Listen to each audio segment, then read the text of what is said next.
saudara-saudara, dalam kesempatan kali ini saya akan membacakan satu artikel menarik dalam buku yang saya tulis, diterbitkan oleh penerbit Kompas. Temanya adalah kearifan timur dalam etos kerja dan seni memimpin. Ya, di dalamnya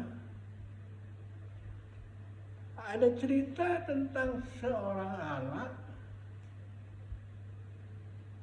nakal banget dan ibunya sampai kewalahan. Ya udah. Dia adalah anak yatim karena ayahnya sudah nggak ada, sehingga ibunya terpaksa harus mencari nafkah dengan buruh cucian, buruh bikin makanan, apa saja dikerjakan untuk memenuhi kebutuhan hidupnya, ya kan? Nah, menarik sekali adalah ibu itu tidak berpendidikan tentu toh, yang cukup, ya. Dan lalu saya tetap sebagai ibu mengharapkan anaknya itu bisa maju. Caranya satu-satunya ya kalau nggak nakal ya dia pukul dengan rotan. Nah, terutama sering bolos itu. Bilang sekolah tapi dia kerjainnya bolos, main-main ke sana sini.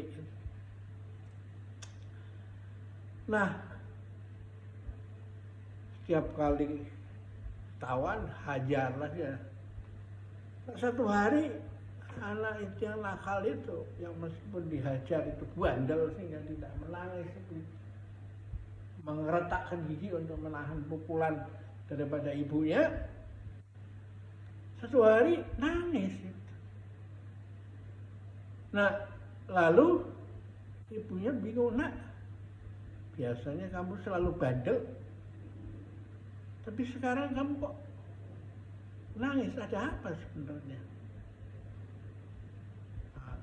Anak itu mengatakan, ya Bu, dulu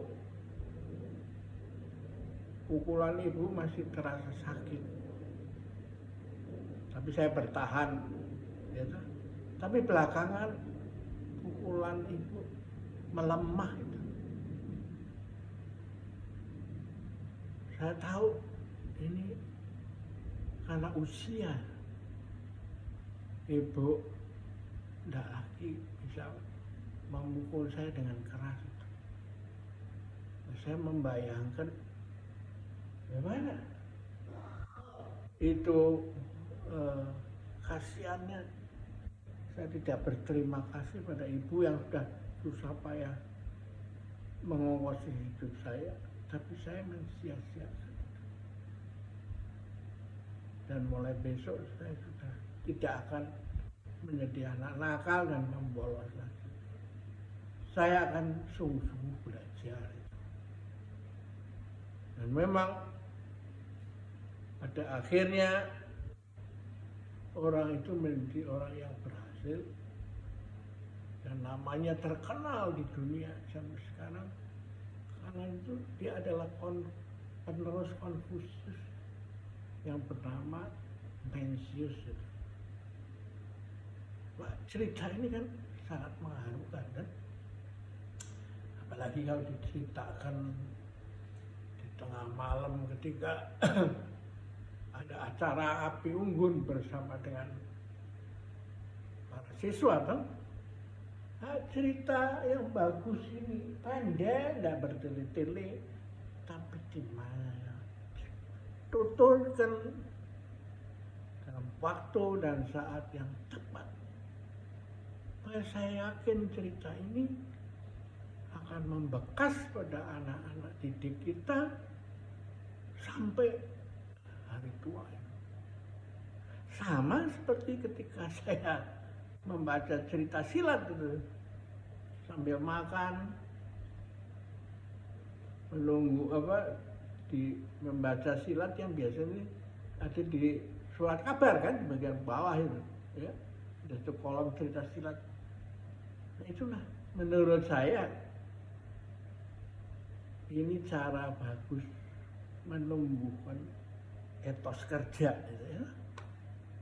Dan nanti ke arah seni memimpin juga tuh.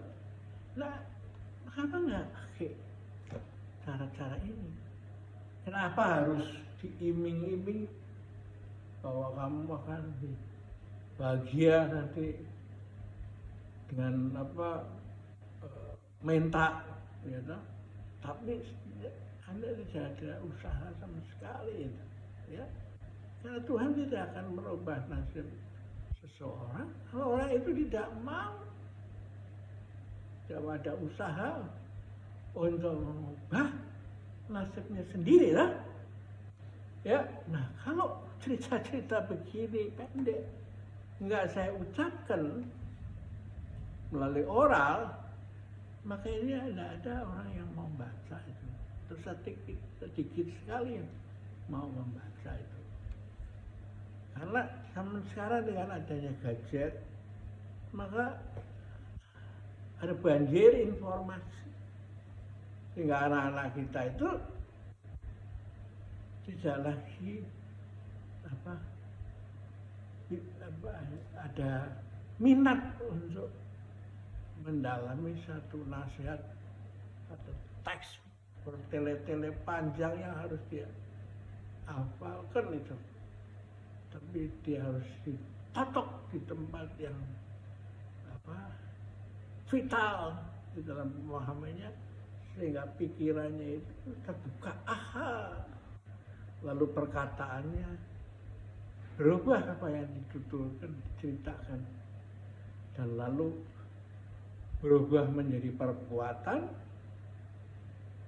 lalu berkembang lagi menjadi kebiasaan, dan akhirnya menjadi karakter.